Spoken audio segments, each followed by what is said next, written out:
Ina ng Diyos, na Birhen de la Soledad de Portabaga, kami ay nalulupot at nagpupuri sa pagdalaw mo ito sa aming pamayanan, na iyong inarapat na maging pugat ng iyong pag-ibig sa loob ng ilang araw na pamamalagi ng iyong banal na larawan.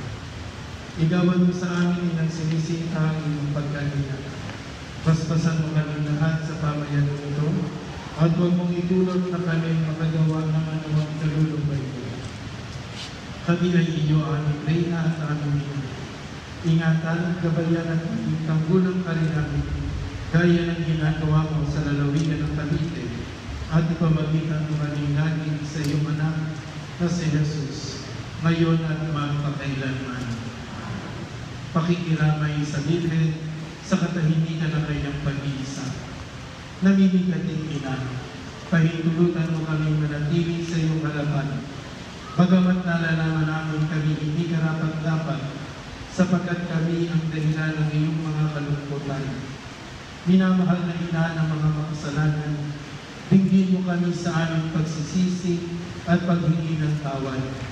Patuloy mong pagpubaya ng ilang simbahan sa kanyang mga tungkulin at alalahanin. At alalahanin mo rin ang mga kaluluwang naghihintay ng pagpapala sa purgatorio. Naway mapabilang kami sa iyong mga tapat na lingkod na nakikiisa sa iyong kalungkutan upang mababaw ang sama naming buhay. Tulungan mo kami sa habang panahon, lalo-lalo na sa oras ng kamatayan, upang magpuri at magpasalamat sa iyo at sa kamanahalan mong anak, magpasawalang hanggan. Panalangin ng paghahandog sa Birhen ng Soledad. O mahal na Birhen ng Soledad, inihahandog ko namin sa iyo ang aming sarili. Iniaalay namin ang aming buhay sa iyong makapangyarihan at makailang pag-aaruga.